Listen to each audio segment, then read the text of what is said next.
ഊർജ്ജ വ്യാപാരത്തിൽ ചൈനയുമായി കൈകോർത്ത് റഷ്യയുടെ തകർപ്പൻ മൂവ്. യൂറോപ്പുമായുള്ള ഊർജ്ജ ബന്ധങ്ങളിൽ വലിയ മാറ്റങ്ങളുണ്ടായ സാഹചര്യത്തിൽ റഷ്യയുടെ ഊർജ്ജ വിതരണ നയം ഏഷ്യയിലേക്ക് മാറുന്നതിന്റെ ഒരു പ്രധാന സൂചന കൂടിയാണിത്. റഷ്യൻ എണ്ണ വാങ്ങുന്നതുകൊണ്ട് ഇന്ത്യക്ക് ഇരട്ടി തീരുവ ചുമത്തി പ്രതികാരദാഹിയായി നടക്കുന്ന അമേരിക്കൻ പ്രസിഡന്റ് ഡൊണാൾഡ് ട്രംപ് ഇതൊന്ന് കാണണം. ഉപരോധങ്ങൾക്ക് മേൽ പരുന്തിനെ പോലെ ചിറകുവിരുത്തി പറക്കുകയാണ് റഷ്യ. യൂറോപ്പും അമേരിക്കയും ഉപരോധിച്ചാൽ റഷ്യ വേറെ വഴിവെട്ടും. ചൈന കൂടെ നിൽക്കും. അതിന് ഏറ്റവും വലിയ ഉദാഹരണമാണ് റഷ്യയും ചൈനയും തമ്മിലുള്ള ഊർജ്ജ സഹകരണത്തിലെ ഈ നിർണായക നീക്കം. അതാണ് റഷ്യയുടെ കിഴക്കൻ സൈബീരിയൻ മേഖലയിൽ നിന്ന് ചൈനയിലേക്ക് പ്രകൃതിവാതകം എത്തിക്കുന്നതിനുള്ള പുതിയ പൈപ്പ് ലൈൻ പദ്ധതിയായ പവർ ഓഫ് സൈബീരിയൻ 2.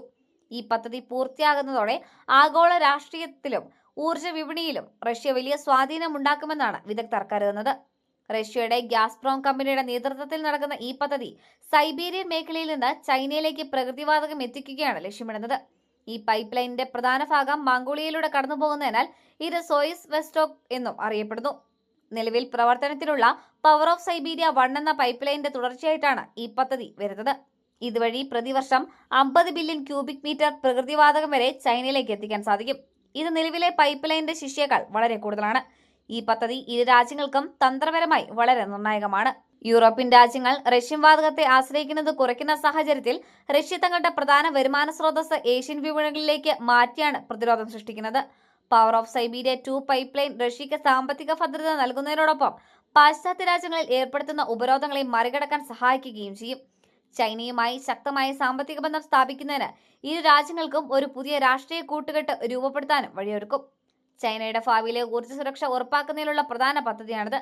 നിലവിൽ ചൈനയുടെ ഊർജ്ജാവശ്യങ്ങൾ നിറവേറ്റുന്നത് കൂടുതലും ദ്രവീകൃത പ്രകൃതിവാതകം ഇറക്കുമതി ചെയ്യുന്നതിലൂടെയാണ്.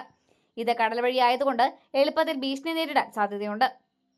പൈപ്പ് ലൈൻ വഴി നേരിട്ടുള്ള വാതക ലഭ്യത ഉറപ്പാക്കുന്നതിലൂടെ ചൈനയ്ക്ക് തങ്ങളുടെ ഊർജ്ജ സ്രോതസ്സുകൾ വൈവിധ്യവൽക്കരിക്കാനും സുസ്ഥിരമായ ഊർജ്ജ വിതരണം ഉറപ്പാക്കാനും സാധിക്കും. ഈ പൈപ്പ് ലൈൻ വെറുമൊരു വാണിജ്യ കരാർ മാത്രമല്ല, അത് ആഗോള രാഷ്ട്രീയത്തെ മാറ്റിമറിക്കാൻ ശേഷിയുള്ള ഒരു നീക്കം കൂടിയാണ്. നിലവിൽ അമേരിക്കയുടെ നേതൃത്വത്തിലുള്ള ലോകാക്രമണത്തിന് ഒരു ബദലായി റഷ്യ ചൈന കൂട്ടുകെട്ട് വളർന്നു വരികയാണ്. സെപ്റ്റംബർ 1 അവസാനിച്ച ഷാങ്ഹായ് ഉച്ചകോടി അതിന് തെളിവാണ്. ബദൽ സഖ്യത്തെ ശക്തിപ്പെടുത്താൻ power of Siberia 2 pipe line പദ്ധതി സഹായിക്കും. ഇത് ലോകം ബഹുദ്രവ ശക്തികളുള്ള പുതിയ ലോകക്രമത്തിലേക്ക് മാറുന്നതിന്റെ മറ്റൊരു പ്രധാന സൂചനയാണ്. ലോകത്തിലെ ഏറ്റവും വലിയ ഊർജ്ജ കയറ്റുമതിക്കാരായ റഷ്യയും ഏറ്റവും വലിയ ഉപഭോക്താക്കളിൽ ഒരാളായി ചൈനയും തമ്മിലുള്ള നേരിട്ടുള്ള ബന്ധം രൂപപ്പെടുന്നത് ആഗോള ഊർജ്ജ വ്യാപാരത്തിൽ വലിയ മാറ്റങ്ങൾ ഉണ്ടാക്കും. ഇത് LNG വാതക വിലയെയും സ്വാധീനിക്കാൻ സാധ്യതയുണ്ട്. എല്ലാ വെല്ലുവിളികളെയും അതിജീവിച്ച് power of Siberia 2 pipeline യാഥാർത്ഥ്യമായാൽ അത് റഷ്യയുടെയും ചൈനയുടെയും ഊർജ്ജഭാവിയെ മാത്രമല്ല, ആഗോള ഊർജ്ജ വിപണിയുടെയും രാഷ്ട്രീയത്തിന്റെയും ഗതിയെ തന്നെ മാറ്റിമറിക്കുന്ന ഒരു സുപ്രധാന സംഭവമായിരിക്കും.